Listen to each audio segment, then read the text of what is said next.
A unidade temporizada, que é 51, que são os relés digitais, elas são regidas pela British Standard 142, tá? Que é o que a gente chama da curva IAC. Tá? O que é a curva, pessoal? Nada mais é que ela é uma equação. Aquela curvinha que vocês viram aqui, ó, ela é uma equação. Tá? Isso aqui é uma equação, é gráfico, é f de x. Tá? É uma função gráfica de duas dimensões, tá? Bidimensional, que ela depende de corrente, tá? Que é o x da equação, e o f de x, que é o nosso y, ele é o nosso tempo de operação. Tranquilo? É uma equação básica, uma função, e essa função parece complexa, mas não é, tá? O que é essa função aqui? Eu tenho o tempo de operação, tá? Da proteção, ó, que eu falei, o f de x, que é o tempo de operação, é igual, tá? A essa equação. O K e o alfa, pessoal, eles são constantes da norma da IAC. Então, basicamente, eu posso mudar a característica da minha curva. Se a minha curva é mais inversa ou menos inversa. Eu não vou aprofundar muito nisso aqui nessa aula, porque senão ela vai estender demais. E eu defino a característica a depender do quê? Com os equipamentos que estão acima que eu tenho que coordenar, ou mesmo que estão abaixo, tá? Eu mudo a característica dessa curva. Se eu não quero que o sistema atue intempestivamente, que ele tolere uma sobrecarga maior para sobrecargas de curta duração, né? de baixo valor, ou se eu quero que ele atue mais rápido para sobrecargas de baixo valor. Então, tudo vai depender do projeto que eu estou aplicando aquilo, tá? E, basicamente, vai influenciar mais significativamente com a coordenação dos dispositivos que estão acima e abaixo, a seleção da curva, tá? E, claro, no caso de concessionária, normalmente elas te exigem uma curva específica. Por exemplo, na CEMIG, ó, tem que ser IAC extremamente inversa. Tá? E outras concessionárias falam, tem que ser ANSI, ou tem que ser... Grande maioria das concessionárias, pessoal, acho que 100%, na verdade, eu não posso falar que eu não li todas as normas, mas eu acredito que 100% delas é IAC extremamente inversa, a não ser quando ela te fornece a característica do alimentador dela, e aí eu, quando eu estou fazendo a coordenação, a não ser que ela me obrigue a fazer uma extremamente inversa, tá? Eu tento manter a mesma característica dela para facilitar a coordenação, tá? Show de bola? Então, basicamente, é uma equação. O K e o alfa são constantes, então tratamos do tempo de operação. Do K e o alfa, que são constantes da norma, então até aqui está fácil para a gente.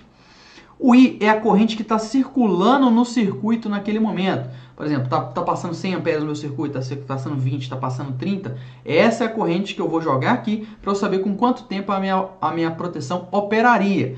Considerando, pessoal, que o I é maior que o IS. O que é o IS? É a corrente de partida, é como aquilo que eu falei.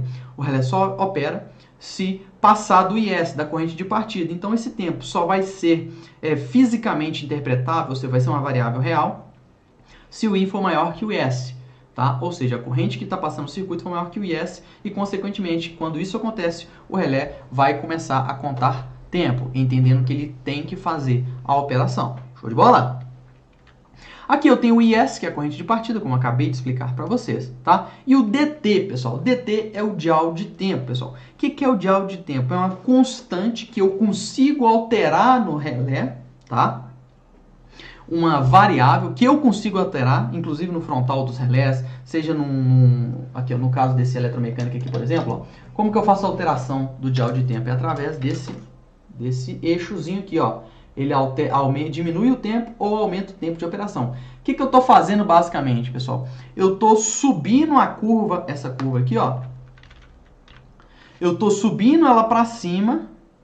Subindo para cima é beleza, né? Ou eu estou subindo ela ou descendo ela. Se eu estou subindo ela, eu estou tornando o relé mais lento para uma mesma corrente. Por exemplo, imagina que essa curva passasse nesse ponto aqui de cima, ó.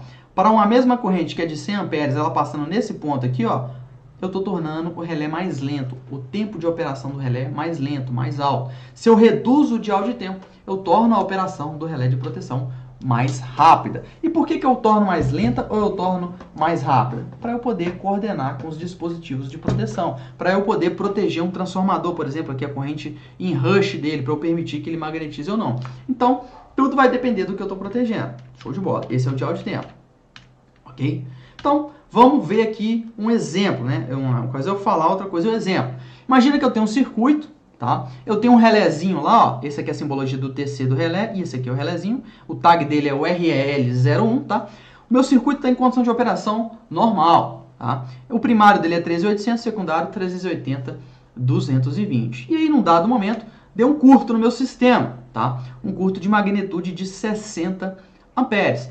Vamos dizer, pessoal, que esse relé está ajustado com uma corrente de partida de 15 amperes, tá? Um dial de tempo de 0,15, tá? E lá nele está ajustado uma curva IEC, lembrando que os relés Spectrum só tem curva IEC nele, tá? Não tem outra, tá? Extremamente inversa. Como que eu vou fazer para calcular, então, como que eu vou saber qual que é o tempo que o relé vai operar se estiver passando 60 amperes no circuito e tiver ajustado esses parâmetros no relé? Eu faço a substituição na fórmula. Ó, o K é 80 para a curva extremamente inversa, ó, tá? O alfa é 2, tranquilo? A corrente que está circulando, que é o I, é 60 amperes.